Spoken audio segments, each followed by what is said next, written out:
إن الحمد لله نحمده ونستعينه ونستغفره ونعوذ بالله من شرور أنفسنا ومن سيئات أعمالنا من يهده الله فلا مضل له ومن يضلل فلا هادي له وأشهد أن لا إله إلا الله وحده لا شريك له وأشهد أن محمدًا عبده ورسوله أما بعد فإن خير الحديث كتاب الله وخير الهدي هدي محمد صلى الله عليه وسلم وشر الأمور محدثاتها وكل محدثة بدعة وكل بدعة ضلالة وكل ضلالة في النار فأعوذ بالله من الشيطان الرجيم بسم الله الرحمن الرحيم وشاورهم في الأمر فإذا عزمت فتوكل على الله إن الله يحب المتوكلين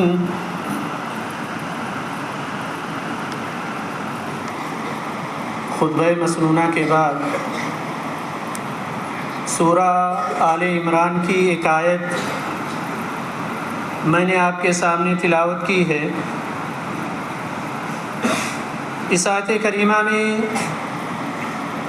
اللہ تبارک و تعالی نے نبی اکرم صلی اللہ علیہ وسلم کو مخاطب کرتے ہوئے فرمایا کہ اے نبی صلی اللہ علیہ وسلم، آپ ہر اہم معاملے میں اپنے ساتھیوں سے مشورہ کرتے رہیے، اور مشورہ کرنے کے بعد جب کسی کام کے کرنے کا پختہ ارادہ کر لیں تو اللہ پر بھروسہ کیجیے۔ اللہ تبارک و تعالی توکل کرنے والے بندوں کو، اللہ پر بھروسہ کرنے والے بندوں کو اللہ تبارک و تعالی پسند فرماتا ہے۔ پیارے بھائیوں، ہم اپنی زندگی میں بہت سارے فیصلے کرتے ہیں، اور یہ فیصلے ہم اپنی بھلائی کے لیے کرتے ہیں، لیکن مستقبل میں، فیوچر میں ہمیں پتہ چلتا ہے کہ ہم نے جو فیصلے کیے وہ ہمارے حق میں بہتر ثابت نہیں ہوا۔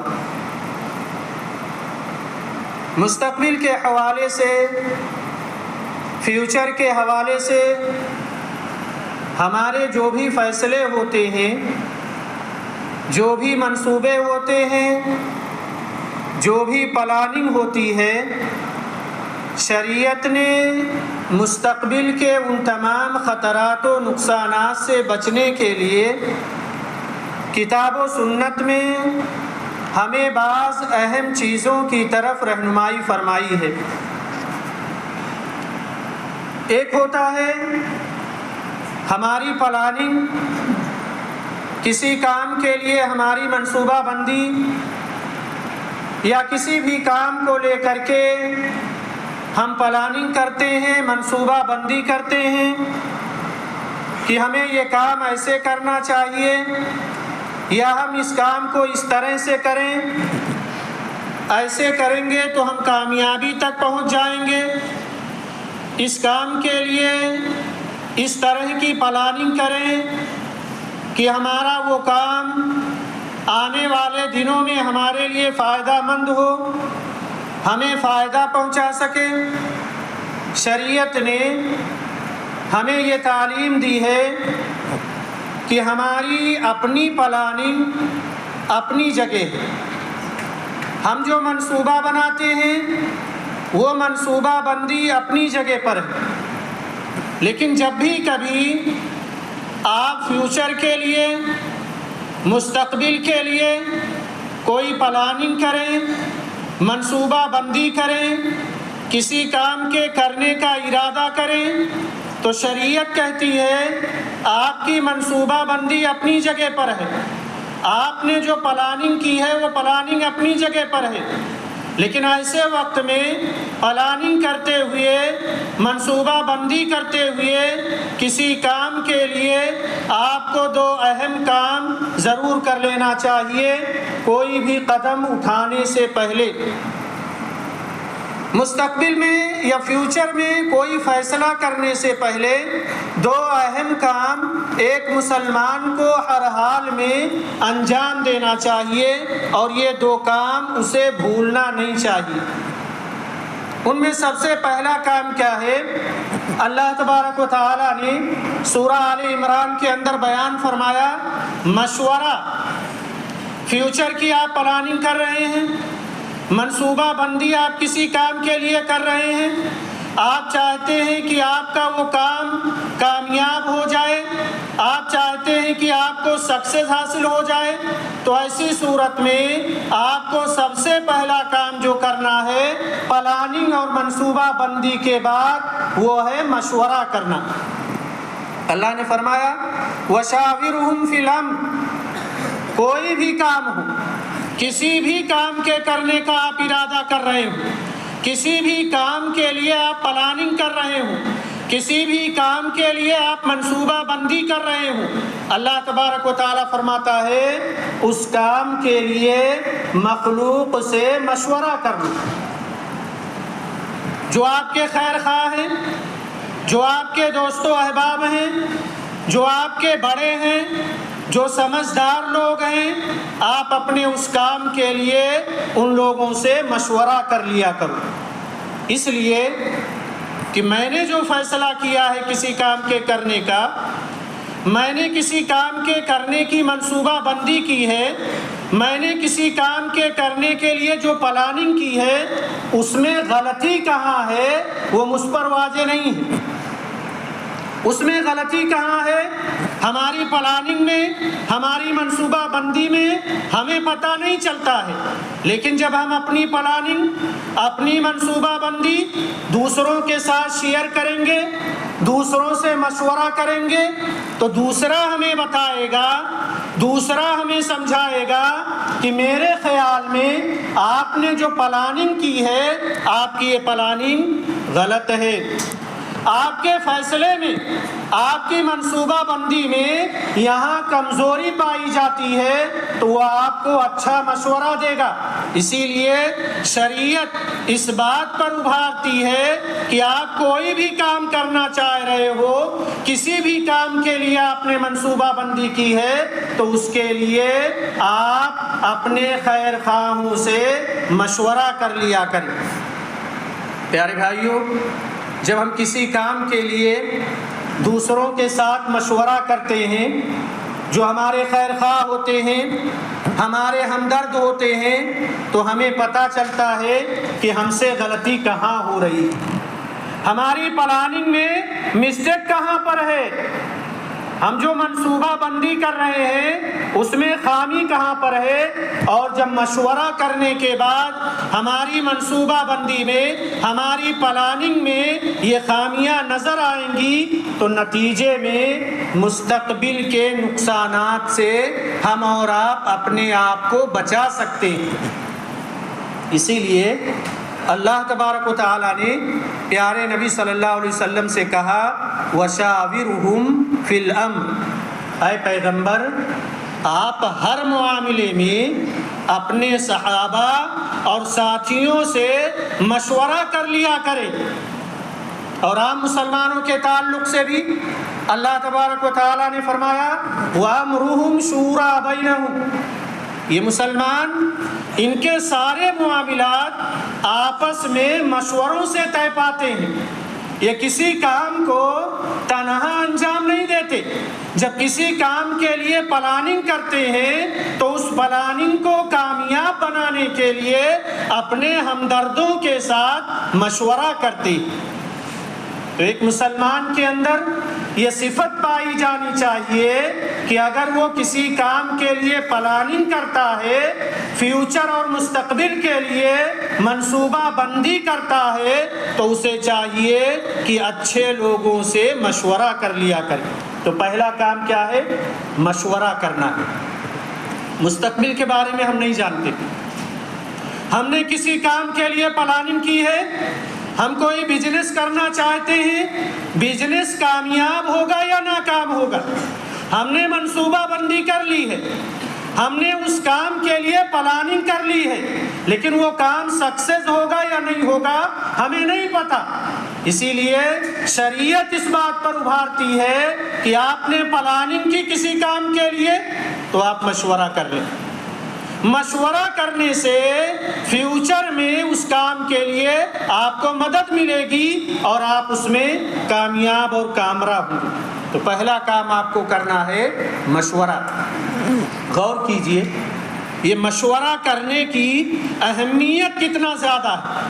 آج ہم کسی کام میں دوسروں کو شریک کرنا مناسب نہیں سمجھتے، خود تنے تنہا مستقبل اور فیوچر کی کامیابی کے لیے پلاننگ کرتے۔ کتنا اہم ہے کسی سے مشورہ کرنا کسی کام کے لیے کہ آپ غور کیجئے نبی اکرم جناب محمد رسول اللہ صلی اللہ علیہ وسلم پر صبح و شام اللہ کی طرف سے وحی آتی تھی۔ نبی صلی اللہ علیہ وسلم کے پاس حضرت جبرائیل علیہ السلام تشریف لاتے تھے۔ جس پیغمبر کا آسمان سے رابطہ تھا، اللہ کی طرف سے وحی نزول ہوتی تھی، آپ اندازہ لگائیں اس پیغمبر سے کہا جا رہا ہے کہ آپ مشورہ کیجیے۔ اپنے ساتھیوں سے، صحابہ سے آپ مشورہ کیجئے۔ وحی آنے کے باوجود، آسمان سے رابطہ ہونے کے باوجود، حضرت جبرائیل علیہ السلام کے نزول کے باوجود اللہ تبارک و تعالیٰ فرماتا ہے وَشَاوِرْهُمْ فِي الْأَمْرِ، اے پیغمبر علیہ السلام آپ کو جب کوئی معاملہ درپیش ہو تو آپ اپنے ساتھیوں سے مشورہ کیجئے۔ مشورہ کرنے کی تعلیم نبی صلی اللہ علیہ وسلم کو دی جا رہی ہے جن کے پاس وحی نازل ہوتی ہے۔ کتنی اہمیت یہاں ہم اور آپ سمجھ سکتے ہیں کہ زندگی میں کامیاب ہونے کے لیے کسی بھی کام میں، تجارت کا معاملہ ہو، شادی بیاہ کا معاملہ ہو یا کوئی اور کام ہو، کامیابی حاصل کرنے کے لیے مشورہ کرنا یہ انتہائی اہم اور ضروری ہے۔ دوسری چیز، فیوچر کی جب آپ پلاننگ کر رہے ہیں، ایک تو ہے مشورہ کر لیا، دوسرا جو شریعت ہمیں تعلیم دیتی ہے کہ فیوچر ہمارا کامیاب ہو، جس کام کو لے کر کے ہم پلاننگ کر رہے ہیں، منصوبہ بندی کر رہے ہیں، وہ کام ہمارا سکسیس ہو جائے، کامیاب ہو جائے، تو آپ کو مشورے کے بعد دوسرا اہم کام جو کرنا ہے وہ ہے استخارہ کرنا۔ مشورہ مخلوق سے ہوتا ہے، بندوں سے ہوتا ہے مشورہ، لیکن استخارہ کا تعلق خالق سے، رب سے ہے، اللہ سے ہے کہ آپ دعا کریں اللہ تعالیٰ سے۔ سلف کا قول ہے، جو ہمارے اسلاف گزر چکے ہیں، وہ کہا کرتے تھے کہ جس نے استخارہ کر کے قدم اٹھایا کہ میں یہ کام کرنے جا رہا ہوں اور اس سے پہلے اس نے استخارہ کر لیا، تو جس نے استخارہ کر کے قدم اٹھایا اسے کبھی ناکامی کا منہ نہیں دیکھنا پڑے گا، اور جس نے دوسروں سے مشورہ کیا اپنے کسی کام کے لیے تو اسے زندگی میں کبھی شرمندگی کا سامنا نہیں کرنا پڑے گا۔ یہ ہمارے اسلاف کہا کرتے ہیں۔ تو زندگی میں مشورہ کرنا کسی کام کے لیے اور استخارے کی نماز پڑھنا یہ بڑی اہمیت کی حامل ہے۔ پیارے بھائیوں، مستقبل جو ہے، فیوچر، یہ ہمارے کنٹرول میں نہیں ہوتا۔ ہم نہیں سمجھ پاتے کہ فیوچر میں ہمارے ساتھ کیا ہونے والا ہے۔ ہم کوئی بزنس شروع کرنا چاہتے ہیں، ہمیں نہیں پتا کہ ہمارا یہ بزنس فیوچر میں مستقبل میں کامیاب ہوگا بھی یا نہیں ہوگا، تو اسی بات کی کامیابی کے لیے شریعت تاکید کرتی ہے کہ آپ مشورہ کر لو۔ مشورہ آپ نے کیا تو دوسرا اہم کام استخارے کی نماز پڑھ لو۔ کیوں؟ اس وجہ سے کہ مستقبل کا ہمیں علم نہیں ہوتا ہے کہ کیا ہوگا کیا نہیں ہوگا، تو اپنے مستقبل کو، فیوچر کو محفوظ کرنے کے لیے، مستقبل میں آنے والے خطرات کو ٹالنے کے لیے شریعت نے استخارے کا راستہ متعین کیا۔ آپ دیکھیں گے اسلام سے قبل زمانے جاہلیت میں لوگ فیوچر کے خطرات کو ٹالنے کے لیے فال نکالتے تھے۔ سفر کرنا ہوتا کہیں پر تو یہ سفر ہمارے حق میں بہتر ہوگا یا ہمارے حق میں بہتر نہیں ہوگا، تو کیا کرتے تھے؟ پرندوں کو اڑاتے تھے، پرندوں کو اڑایا کرتے تھے۔ تو اگر پرندہ اڑ کر کے دائیں جانب گیا تو وہ سمجھتے تھے کہ یہ سفر کامیاب ہوگا اور سفر کرنا شروع کر دیتے تھے، اور اگر وہ پرندہ اڑ کر کے بائیں جانب گیا تو اس سے وہ فال لیتے تھے کہ ہمارا یہ سفر جو ہے خطرات سے پر ہے، مستقبل میں، فیوچر میں ہمارا یہ سفر ہمارے لیے کارآمد نہیں ہے، تو وہ سفر کو کینسل کر دیا کرتے تھے۔ اسی طرح سے تیروں سے فال نکالتے تھے، کہیں نکلتے تو اپنے پاس 3 تیر رکھتے تھے، ایک پر لکھا ہوتا افعال کرو، ایک پر لکھا ہوتا لا تفعل نہ کرو، اور ایک پر کچھ نہیں لکھا ہوتا۔ اور اس طرح سے اگر افعال والا تیر نکلتا تو وہ جس کام کے کرنے کا ارادہ کرتے کر لیتے تھے، اور کہا کرتے تھے اس کے ذریعہ سے ہمیں اس کام میں کامیابی ملے گی۔ لیکن جب شریعت آئی تو شریعت نے بتایا یہ سارے کام بکواس ہیں، اس طرح سے فال نکالنا شرکیہ اعمال ہے۔ شریعت نے کہا یہ اعمال بیکار ہیں، شریعت نے بتایا یہ سب کے سب خرافات ہیں۔ مستقبل میں تمہیں کوئی اندیشہ ہے کسی کام کو لے کر کے کہ میرا یہ کام کامیاب ہونے والا ہے یا ناکام ہونے والا ہے؟ فیوچر کو لے کر کے آپ اندیشوں میں مبتلا ہیں کہ آپ کا فیوچر، جو کام آپ شروع کرنا چاہتے ہیں وہ صحیح ہوگا غلط ہوگا؟ تو یہ جو خطرات ہیں ان کا مقابلہ اگر آپ کرنا چاہتے ہو، ان سے آپ بچنا چاہتے ہو، فیوچر کو کامیاب کرنا چاہتے ہو، تو اس کا واحد راستہ یہ ہے کہ آپ استخارہ کریں، استخارے کی نماز آپ پڑھیں۔ استخارہ کیا ہے؟ اللہ سے خیر طلب کرنا ہے، اللہ سے دعا کرنا ہے۔ پیارے نبی صلی اللہ علیہ وسلم نے استخارے کو کافی اہمیت دی۔ آج ہم اور آپ دیکھیں ہمارے کتنے مسلمان بھائی ایسے ہیں جنہیں پتہ ہی نہیں ہے کہ استخارہ ہے کیا۔ یہ ایک عظیم سنت جسے ہم نے ترک کر دیا۔ ہم کسی بھی کام کے کرنے کا ارادہ کرتے ہیں، ہم اللہ سے دعا کرنا نہیں چاہتے، اس کام میں اللہ سے بھلائی طلب نہیں کرتے، حتیٰ کہ ہم اس کام کے لیے کسی سے مشورہ تک نہیں کرتے۔ ایک عظیم سنت ہم نے اسے چھوڑ رکھا۔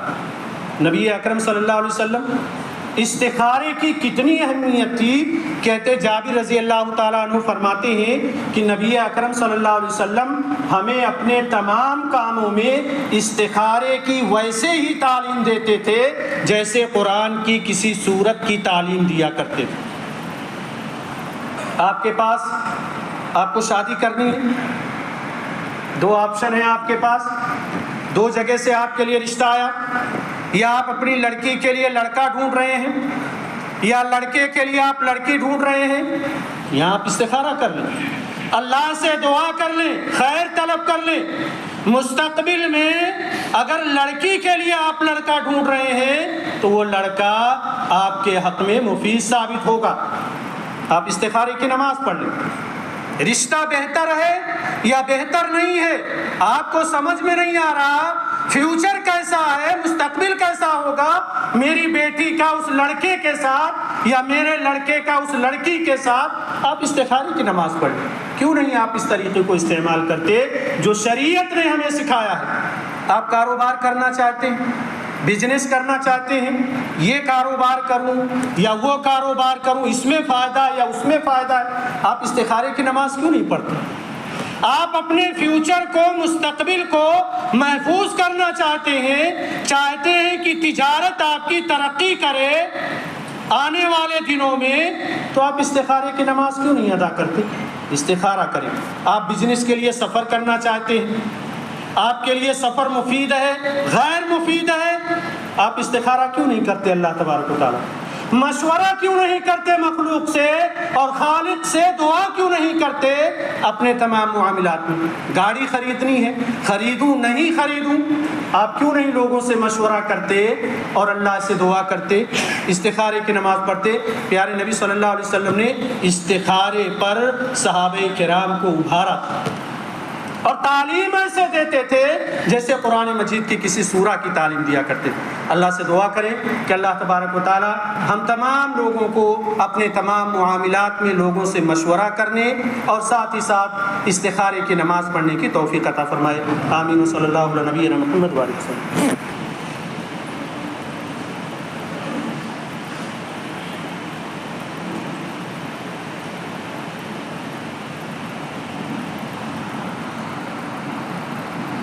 الحمد للہ الذی وحدہ والصلاة والسلام علی من لا نبی بعدہ اما بعد۔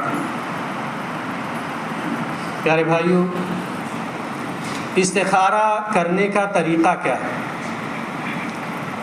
پیارے نبی صلی اللہ علیہ وسلم نے تعلیم دی ہے کہ انسان وضو کر کے 2 رکعت نماز پڑھے، نفل نماز، خشوع و خضوع کے ساتھ 2 رکعت نفل نماز پڑھے اور سلام پھیرنے کے بعد اللہ کی حمد و ثنا بیان کرے، نبی صلی اللہ علیہ وسلم پر درود بھیجے اور پھر استخارے کی دعا پڑھے تو اللہ تبارک و تعالیٰ اس کام میں خیر و بھلائی عطا فرماتا ہے۔ یہ بھی جائز ہے کہ آپ دوسری رکعت میں جب اتحیات کے لیے بیٹھیں تو اتحیات کے ساتھ ساتھ آپ اس دعا کو بھی نماز ہی میں پڑھ لیں، علماء نے اس کی اجازت دی ہے۔ استخارہ کرنے کے بعد اطمینان ہو جائے کسی کام کے کرنے کے لیے تو آپ وہ کام کر لیں۔ اگر آپ مطمئن نہیں ہیں تو شریعت اس بات کی بھی تعلیم دیتی ہے کہ آپ 1 بار نہیں، 2 بار نہیں، 3 بار آپ اللہ سے استخارہ کریں، دعا کریں اس کام کے لیے، اللہ تبارک و تعالیٰ اس کام میں خیر و برکت عطا فرمائے گا۔ اور اگر وقت نہیں ہے تو 2 رکعت نماز بھی پڑھنے کی ضرورت نہیں، آپ صرف استخارے کی دعا کر لیں۔ وقت نہیں ہے کا مطلب یہ ہے ہمارے کسی بھائی کا آپریشن ہونے والا ہے، ڈاکٹر نے ٹائم دیا کہ بھائی 2 منٹ کے اندر آپ فارم سائن کرو ورنہ ہم اس کی ذمہ داری نہیں لیتے۔ آپ کو فارم سائن کرنا ہے یا نہیں کرنا ہے؟ آپریشن کرانا ہے یا نہیں کرانا ہے؟ اب اس وقت 2 منٹ کا آپ کے پاس وقت ہے، آپ استخارے کی نماز تو پڑھنے نہیں جائیں۔ ایسے وقت میں آپ استخارے کی صرف دعا کر لیں، اللہ تعالیٰ سے دعا پڑھ لیں، آپ کے حق میں مفید ہوگا انشاءاللہ۔ تو یہ 2 رکعت نماز بھی پڑھنے کی ضرورت نہیں ہے، لیکن اگر آپ کے پاس وقت ہے تو 2 رکعت نماز ضرور پڑھیں۔ لوگوں میں مشہور ہے کہ استخارہ یہ جو دعا ہے، نماز ہے، یہ سونے سے پہلے آدمی کو پڑھنا چاہیے، پھر اس کے بعد سو جانا چاہیے، تو خواب میں اللہ تعالیٰ اسے بتائے گا کہ صحیح کیا ہے، غلط کیا ہے۔ یہ بات درست نہیں، خواب میں دکھلایا جانا یہ بات درست نہیں ہے، ثابت نہیں ہے قرآن و حدیث میں کہ خواب میں آئے گا۔ ہاں یہ ہو سکتا ہے کہ اللہ تعالیٰ کسی کو خواب میں رہنمائی کر دے، بتا دے، کیونکہ مومن کا خواب بھی سچا ہوتا ہے تو اللہ تعالیٰ کر سکتا ہے، ورنہ ضروری نہیں ہے۔ آپ استخارہ کبھی بھی کر سکتے ہیں، کوئی وقت متعین نہیں ہے، صرف 5 اوقات کو چھوڑ کر کے۔ وہ 5 اوقات وہی ہیں جس میں نبی صلی اللہ علیہ وسلم نے نماز پڑھنے سے منع کیا ہے: سورج نکلنے کے وقت، سورج ڈوبنے کے وقت، زوال کے وقت، عین دوپہر کے وقت، اور اسی طرح سے فجر کی نماز کے بعد سے لے کر کے سورج نکلنے کے وقت تک نفل نماز پڑھنے سے روکا گیا ہے۔ تو یہ نفلی نماز ہے، اس وقت بھی آپ نہیں پڑھ سکتے۔ عصر بعد سے لے کر کے مغرب تک ان اوقات میں بھی نفل نماز پڑھنے سے منع کیا گیا، تو ان اوقات میں بھی آپ یہ نماز نہ پڑھیں۔ اس کے علاوہ، ان 5 اوقات کے علاوہ آپ کبھی بھی استخارے کی نماز پڑھ سکتے ہیں، کر سکتے ہیں۔ اسی طرح سے بہت سارے ہمارے بھائی استخارہ دوسروں سے کرواتے ہیں، فلاں پیر بابا سے کروا لیا، فلاں عالم سے کروا لیا، فلاں مولانا سے کروا لیا کہ ہمارے حق میں استخارہ کر دو۔ نہیں بھائی، یہ بھی غلط ہے۔ استخارہ آپ خود کریں۔ اگر آپ کو دعا یاد نہیں ہے استخارے کی تو آپ اس دعا کو یاد کریں، اور یاد کرنے کے باوجود بھی وہ دعا یاد نہیں ہوتی ہے تو آپ اس دعا کو دیکھ کر کے پڑھیں، اللہ سے دعا کریں لیکن خود ہی کریں۔ تو پیارے بھائیوں، ہر چھوٹے بڑے معاملے میں قدم اٹھانے سے پہلے، فیصلہ کرنے سے پہلے ہمیں استخارہ کر لینا چاہیے۔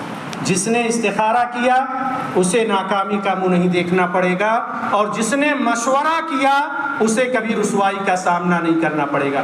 اللہ سے دعا کریں کہ اللہ تبارک و تعالی ہم تمام لوگوں کو شریعت کی تعلیمات پر عمل پیرا ہونے کی توفیق عطا فرمائے۔ رب العالمین ہم میں سے جو لوگ بیمار ہوں انہیں شفا یابی عطا فرمائے۔ اے اللہ، عالم اسلام میں جہاں کہیں مسلمان پریشان حال ہوں ان کی پریشانیوں کو دور فرما دے۔ اے اللہ، ہم تمام لوگوں کو جب تک زندہ رکھ دین اسلام پر، اور جب ہمارا خاتمہ ہو دین اسلام پر ہو۔ آمین۔ اعوذ باللہ من الشیطان الرجیم، بسم اللہ الرحمن الرحیم۔ ان اللہ وملائکتہ یصلون علی النبی یا ایھا الذین آمنوا صلوا علیہ وسلموا تسلیما۔ اللهم صل علی محمد وعلى آل محمد كما صلیت علی ابراہیم وعلى آل ابراہیم انک حمید مجید۔ اللهم بارک علی محمد وعلى آل محمد كما بارکت علی ابراہیم وعلى آل ابراہیم انک حمید مجید۔ عباد اللہ رحمنی ورحمکم اللہ، ان اللہ یأمر بالعدل والإحسان وإیتاء ذی القربى وینہی عن الفحشاء والمنکر والبغی یعظکم لعلکم تذکرون۔ اذکروا اللہ یذکرکم، ادعوہ یستجب لکم، ولذکر اللہ اکبر۔